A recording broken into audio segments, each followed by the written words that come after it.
Ikaw lang ang taong tumalo sa gorilla. Kwento po nga paano nangyari yun. So, tahimik lang ako nung pumasok. Walang salita, walang galaw. Yung angkan ng gorilla, nasa likod ko. Yung mga tropa niya, nasa likod ko din. Oh? Yung mag-ina niya, cheering for me. All of them. Wow! Kinalikuran siya. Wow. Ng lahat. Doon yung naramdaman na hindi ako nandun para maglaro. Naramdaman niya, oh shit. Parang, why is everyone over there? Not on my side. Diba? So, sakit nun. Diba? Sige mo, wala pa man. Wala pa man, talo na ako. Diba? So, tingin ko na-realize siya na minsan, ang tunay na suntok, diba? Hindi kailangan ihataw. Diba? Kailangan lang iparamdam. At tingin ko naramdaman niya yun. I think so. I think so naramdaman niya yun. Pero, ang tanong, totoo ba talaga to? Nakita mo naman siguro yung mga selfies. After ng laban namin, nagpa-selfie pa siya. Oh? Sa akin.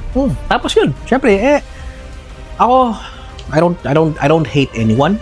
Diba? I don't hate anything. Mhm. Despite the name Andrew Hate. Diba? It's just a name that they given me because they hate me. Diba? Because they ain't me. Wow. So, after ng supposedly laban namin, although wala namang talagang doon, diba? Wala namang talagang nangyari doon.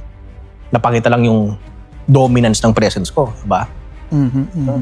Ang laban, kinausap ko na lang siya. Niliwanag ko sa kanya na ako na bala sa grupo mo, sa mga tropa mo, sa mag-ina mo. Grabe. Diba? Enjoy mo lang yung buhay mo. Diba? Kung hindi mo naman kaya, okay lang. Ako kaya ko. Oh. Diba? So, parang nagkaroon siya ng realization nagkaroon siya ng acceptance. After nun, mas, parang tingin ko, mas sumaya pa siya sa buhay niya. Diba?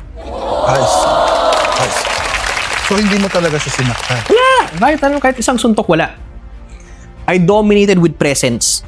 Diba?